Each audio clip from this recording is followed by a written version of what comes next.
2047 तक भारत को मुस्लिम देश बनाना दरअसल मकसद था। 2047 में मुस्लिम और दलित समुदाय के साथ सत्ता परिवर्तन करना इनका मकसद था। गजवाए हिंद के जरिए भारत पर कब्जे का सपना था। युद्ध के जरिए काफिरों को जीतने का मिशन है गजवाए हिंद। भारत में इस्लाम को स्थापित करने का युद्ध चला रहे थे दरअसल ये, और फुलवारी शरीफ से मिले दस्तावेजों से यह बड़ा खुलासा हुआ। अब 2047 नाम से पीएफआई की बाकायदा एक बुकलेट मिली। भारत को मुस्लिम देश बनाने का आतंकी ब्लूप्रिंट तैयार हुआ। अब देखिए, अब ये जो डॉक्यूमेंट था, उस डॉक्यूमेंट के अंदर क्या है, 2047 तक मुस्लिम समुदाय के पास सत्ता होगी। इस डॉक्यूमेंट में यह था 4 चरणों का डॉक्यूमेंट। जीत के लिए बहुसंख्यक होने की जरूरत भी नहीं है। करना क्या है, सिर्फ 10% मुसलमानों को साथ लाने की जरूरत है। 10% मुस्लिम बहुसंख्यकों को घुटने के बल ला देंगे। यह इस मिशन 2047 में था। 4 चरणों में इस्लामिक शासन का सपना पूरा होगा।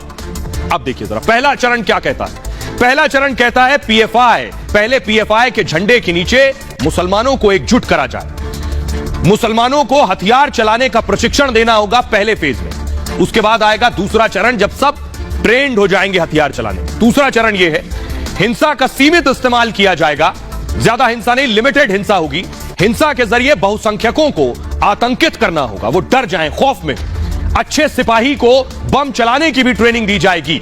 साथ ही साथ इरादे को छुपाने के लिए राष्ट्रध्वज का इस्तेमाल करेंगे। अगर मैं गलत नहीं हूं, आपने पीएफआई के प्रोटेस्ट देखे होंगे, उसमें पीएफआई के झंडों के साथ साथ राष्ट्रध्वज तिरंगा भी रखा जाता है, जिससे आदमी के दिमाग में कोई दूसरा ख्याल ना आए। दूसरे चरण में था कार्यपालिका और न्यायपालिका में घुसपैठ करना होगा और ज्यादा से ज्यादा जानकारी भी जुटानी होगी। यह था दूसरा चरण। अब आएगा तीसरा चरण, एससी एसटी ओबीसी से गठजोड़ करना होगा।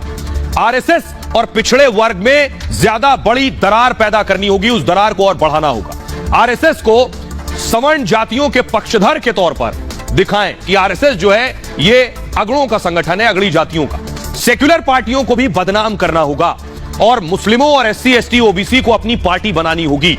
तीसरी चरण में हथियारों का स्टॉक बढ़ाया जाएगा। ट्रेंड पहले चरण में किया जा चुका है। अब आएगा चौथा चरण, पीएफआई की जो अहमियत है इसे और बढ़ाना होगा। पीएफआई को मुस्लिमों का निर्विवाद संगठन बनाना होगा। अन्य इस्लामिक संगठन किनारे कर दिए जाएंगे उसके बाद, और 50% एससी एसटी ओबीसी का भी विश्वास हासिल किया जाएगा। तब राष्ट्रीय स्तर पर सत्ता हासिल करना आसान होगा और सत्ता के बाद सरकारी तंत्र में अपने लोगों को भेजना होगा। पीएफआई क्या करता था, असली मुसलमान बनने का संदेश भेज रहा था कि आप जो है हिंदुस्तान में रहते हैं, आप असली मुसलमान नहीं है। और कैसे बनेंगे असली मुसलमान? मुस्लिमों पर जुल्म की झूठी कहानी बनाई कि बहुत जुल्म हो रहा है, बहुत सताए जा रहे हैं, बहुत दबाए जा रहे हैं। मुसलमानों को डरा कर गुमराह कर रहे थे दरअसल, और भारत में मुसलमानों को असुरक्षित बता रहे थे कि मुसलमान बहुत असुरक्षित है। हिंदुओं से मुसलमानों को खतरा बता रहे थे। साथ ही साथ आरएसएस को बदनाम करने की भी साजिश थी कि आरएसएस को बदनाम किया जाए और देश की 60% जो आबादी है उसे आरएसएस के खिलाफ खड़ा कर दिया जाए। पीएफआई ने युवाओं को आतंकी बनने के लिए उकसाया। न सिर्फ उकसाया, मजहब के नाम पर जिहाद के लिए भी उकसा रहे थे ये लोग। धर्म परिवर्तन को लेकर पीएफआई का खुला ऑफर था।